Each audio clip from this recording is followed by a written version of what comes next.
یہ آج آپ کے شو میں اس کے توسط سے on behalf of my prime minister میں یہ اناؤنس کرتا ہوں کہ میں وفاقی حکومت اور صوبائی حکومت کے بیچ میں برج بنانے کے لیے تیار ہوں، پاکستان کے لیے، خیبر پختونخوا وہ باتیں کیا کریں جو اختیار میں ہو، کے لیے اور یکساں۔ ہمارے تو پرائم منسٹر جیل میں ملاقات نہیں کروا سکے وزیر اعلیٰ کی، کہتے ہیں میں پوچھ کے بتاتا ہوں جیلر سے، تو ہمارے پرائم منسٹر آپ کے اختیار میں کیا، پرائم منسٹر کے اختیار میں کیا؟ آپ نے مذاق کیا اینڈ میں سے۔ اختیار ولی بھائی، اختیار ولی بھائی، آپ کا نام اختیار ہے لیکن اختیارات نہ کریں اس طرح۔ بس کر پگلے رلائے گا کیا؟ بس کر، میری بات سنیں ایک منٹ، کامران بھائی ایک سیکنڈ۔ یہ بسم اللہ الرحمن الرحیم، دیکھیں یہ نیازی لا جو ہے نا یہ اب نہیں چلے گا۔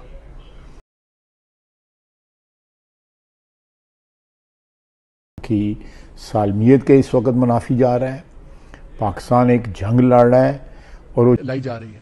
یہ آوارہ گفتگو ہے، آوارہ گفتگو ہے، کوئی دلیل نہیں ہے، کوئی سیکوینس نہیں ہے، تو وہ اس قسم کی جس طرح سے وہ باقی تقاریر کرتے ہیں، تو میرا خیال ہے کہ ان کا یہ کوئی جو ہے وہ ذہنی عارضہ ہے، کوئی اس قسم کی ہوتے ہیں بعض لوگ کہ وہ تقاریر کچھ کرتے ہیں، بعد میں جب یہ تقریر کے علاوہ گفتگو کرتے ہیں تو اس وقت اور طرح کی گفتگو کرتے ہیں، لیکن جب تقریر شروع کرتے ہیں تو پھر اور طرح کی بات کرتے ہیں۔ تو میرا خیال ہے کہ یہ کوئی ان کو کوئی جو ہے نا وہ کوئی سائیکالوجیکل ان کو پرابلم ہے، ان کو ویسے چیک کروانا چاہیے۔ تو دوستو آپ لوگوں نے ہائی لائٹس دیکھے اور رانا ثناء اللہ اور باقی جو ہے سب کی باتیں آپ لوگوں نے سنے، تو چلو دوستو پورا ویڈیو دیکھتے ہیں، لیکن ویڈیو دیکھنے سے پہلے چینل کو ضرور سبسکرائب کیوں کہ ہر روز کی لیٹسٹ ویڈیوز آپ لوگوں کو اسی چینل پر ملتے رہیں گے۔ چلو چلتے ہیں اسکرین پر اور پورا ویڈیو دیکھتے ہیں۔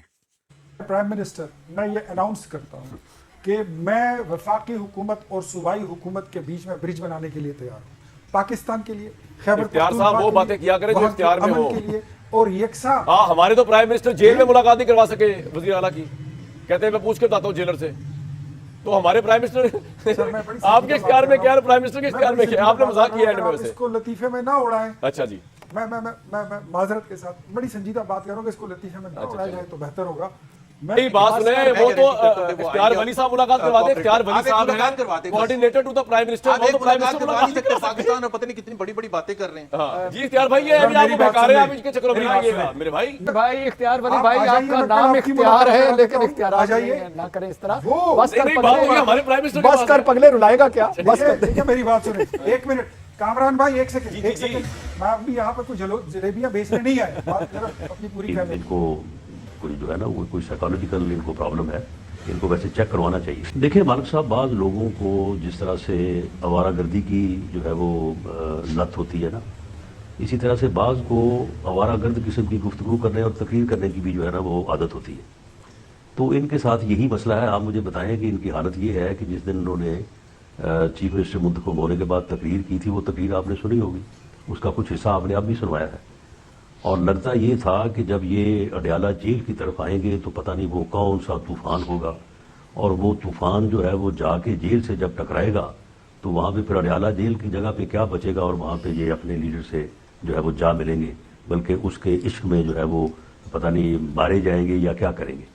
اور اس کے بعد حالت یہ ہے کہ یہ کل فرما رہے تھے کہ جی میں وہاں پہ گیا اور میں وہاں پہ ملاقات کے لیے جب پہنچا تو مجھے ایک حوالدار نے روکا تو میں واپس آ گیا۔ دونوں جو ہیں خواجہ آصف صاحب بھی اور عرفان صدیقی صاحب بھی، یہ عمران خان صاحب کے دور حکومت میں یہ دونوں گرفتار ہوئے تھے، اور پھر دونوں جو ہیں ان کو عدالتوں کے ذریعے رہائی بھی مل گئی تھی۔ تو اب جب ان کی پارٹی حکومت میں آئی ہے تو جب آپ کے اور میرے جیسے صحافی ان سے سوال کرتے ہیں تو سوال کے جواب میں وہ تو یہ تو نہیں کہیں گے نا کہ جناب جنرل باجوہ اور جنرل فیض جو ہیں وہ بڑے اچھے آدمی ہیں اور ان کے خلاف کوئی کارروائی نہیں ہونی چاہیے، تو یہی کہیں گے نا ان کے خلاف کارروائی ہونی چاہیے، تو وہ یہی بات کر رہے ہیں۔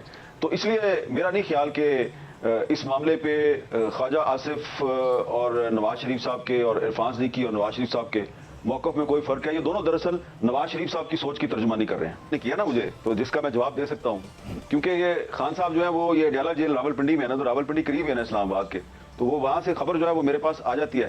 اور ویسے بھی اڈیالہ جیل میں صرف پولیٹیکل لوگ تو بند نہیں ہیں، اور بھی بہت سے لوگ ہیں ان کو ہم جانتے ہیں جو بند ہیں، تو ان کے ذریعے بھی خبریں ہمارے تک پہنچتی ہیں۔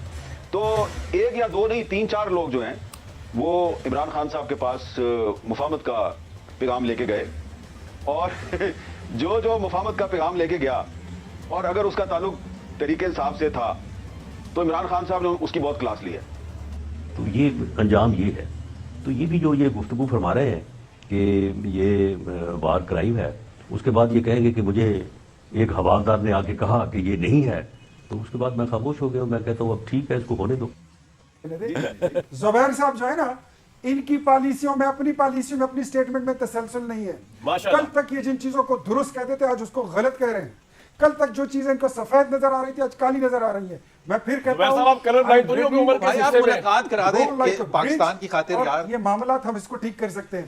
مت اڑائیں اس کو مذاق میں. میں آپ کو ایک بات بتاؤں اختیار ولی صاحب، مجھ سے پرمیشن لیے بغیر آپ ملاقات نہیں کرا سکتے. میں آپ کو یہاں چیلنج کر رہا ہوں ٹھوک بجا کے. آپ جو یہاں بیٹھ کے آپ نے اتنا بڑا دعویٰ کر دیا نا میرے بھائی، میں آپ سے کہہ رہا ہوں I disallow any meeting between KPCM and Imran Khan. اب آپ ملا کے دکھائیں. سیک مائی پرمیشن فرسٹ. اس کے بغیر آپ کو کچھ نہیں ہونے والا. آپ پتہ نہیں کون سی باتیں کر رہے ہیں. میں نے ملاقات کی کوئی، میں نے آپ کے ساتھ کوئی ملاقات کی بیٹ لگائی ہے؟ میں نے کوئی آفر دی آپ کو؟ ٹھیک ہے چلے کوئکلی مجھے ایک بات بتائیے. میں تو زبیر صاحب بات کر رہا ہوں، ہوں بیان نہ رکھا کریں، بیان نہ رکھیں. اب وہ پاکستان کے لیے اپنی سرزمین کو جو ہے وہ دہشت گردی کے لیے جو ہے وہ استعمال کروا رہا ہے، اور پاکستان کا اس سے کوئی مطالبہ نہیں ہے ماں سوائے اس کے کہ بھئی اس عمل سے، اس یعنی اپنا جو ہے وہ جارحانہ اور ایک جو ہے وہ انٹرنیشنل لا کی بھی وائلیشن ہے، اس سے تم باز آؤ. اور یہ ایک بیرونی جارحیت ہے، اور اس کا دفاع کرنا جو ہے وہ ہماری مسلح افواج کا اور عسکری قیادت کی ذمہ داری ہے، ان کا پروگیٹو ہے. اس میں چیف منسٹر صاحب نے کچھ نہیں کرنا، نہ چیف منسٹر صاحب کی اس میں کوئی عمل دخل ہے، نہ چیف منسٹر صاحب نے اس میں کوئی حصہ لینا ہے. وہ مسلح افواج نے پاکستان کی سرحدوں کی حفاظت کرنی ہے، دہشت گردوں سے جو ہے وہ ان کو محفوظ کرنا ہے. اس میں چیف منسٹر صاحب نے کیا کرنا ہے جو ہمیں یا ملک کو اس کی ضرورت ہوگی، اور پھر یہ کرے گا نہیں تو معاملہ جو ہے وہ درست طور پہ دیکھیں یہ نیازی لا جو ہے نا یہ اب نہیں چلے گا کہ ہر چیز پہ جو ہے نیازی لا جو ہے وہ اپلائی ہو رہا ہے. یہ ملک کی سالمیت کے مسئلے ہیں. اس میں ایک وزیر